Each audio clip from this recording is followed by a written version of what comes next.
তিনি রবীন্দ্রনাথ ঘোষ দস্তিদার, কিন্তু বাংলার দর্শককুলের কাছে তিনি রবি ঘোষ। বাংলা সিনেমার এক কিংবদন্তি অভিনেতা। গোটা আপামর দর্শক তাকে দেখেছেন বেশিরভাগই হাস্যরসাত্মক অভিনেতা হিসাবে, কিন্তু তাছাড়াও মঞ্চ ও ছোট পর্দায় তিনি সমানভাবে কাজ করেছিলেন। যে অভিনয়ের জন্য আজকাল সুঠাম চেহারার প্রয়োজন হয়, সে চেহারার অধিকারী তিনি একেবারেই ছিলেন না।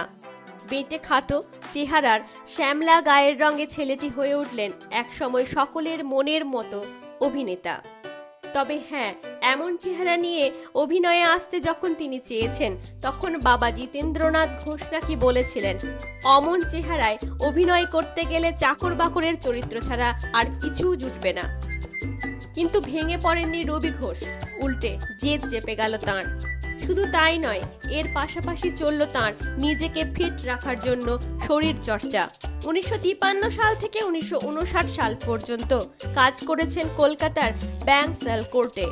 এরপরই আসে বড় পর্দায় কাজ করার সুযোগ, আসে বড় ব্রেক।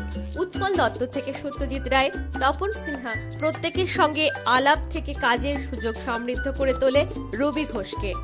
ক্যারিয়ারের শুরু তপন সিনহার ছবি আহ্বানের একটি ছোট চরিত্রে অভিনয় দিয়ে। এরপর তপন সিনহার গল্প হলেও সত্যিতে আর একবার কাজের সুযোগ পান রবি ঘোষ। মজা ও কৌতুকে ভরপুর এই ছবিতে এক বার্তা বহনকারী হিসাবে দেখা গিয়েছিল তাকে। পরিবারের সবার দায়িত্ব একার ঘাড়ে তুলে নিয়ে ছবির শেষে তিনি যেন এক মেসেজ দিয়ে গিয়েছিলেন সকলকে।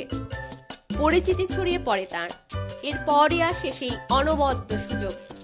সত্যজিৎ রায়ের গুপি গাইন বাঘা বাইন ছবির বাঘার চরিত্রে অভিনয় করেন তিনি, যা তার অভিনয় জীবন তো বটেই, তার সঙ্গে বাংলা ছবির ক্ষেত্রে এক মাইলস্টোন হয়ে রয়েছে, যা দেখে এখনকার প্রজন্মও একরকম আনন্দ পায়।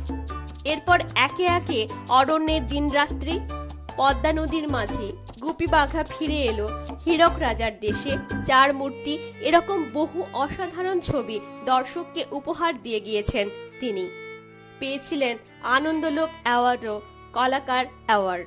শুধু অভিনয় নয়, পাশাপাশি পরিচালনাতেও হাত পাকিয়েছিলেন রবি ঘোষ। 1974 ও 1976 সালে নিধিরাম সর্দার ও সাধু যুধিষ্ঠিরের কর্চা নামে দুটি বাংলা সিনেমা পরিচালনা করেছিলেন তিনি। চরিত্রাভিনেতার কনসেপ্টে বিশ্বাসী সর্বকালের সেরা অভিনেতা চার্লি চ্যাপলিনকে আজন্ম গুরু বলে মেনে এসেছিলেন রবি। একবার সার্কাস দলেও ডাক পেয়েছিলেন রবি ঘোষ। ভাগ্যিস যাননি, তাই বাংলা সিনেমা পেয়েছিল এক অসাধারণ কৌতুক অভিনেতাকে। দর্শকদের কাছে তিনি পছন্দের অভিনেতা হলেও বেঁচে থাকাকালীন কোনো বড় সম্মান জোটেনি তাঁর কাছে। এই অভিনেতা কিন্তু অভিনয় জীবনে আসার আগে আদালতে ভালো একটি পোস্টে চাকরি করতেন, কিন্তু অভিনয়ের প্রতি গভীর ভালোবাসার টানে সেই চাকরি ছেড়ে তিনি এসেছিলেন। কণ্ঠে মন্দিরা। ভিডিওটি পছন্দ হলে চ্যানেলটি সাবস্ক্রাইব করে পাশে থাকবেন।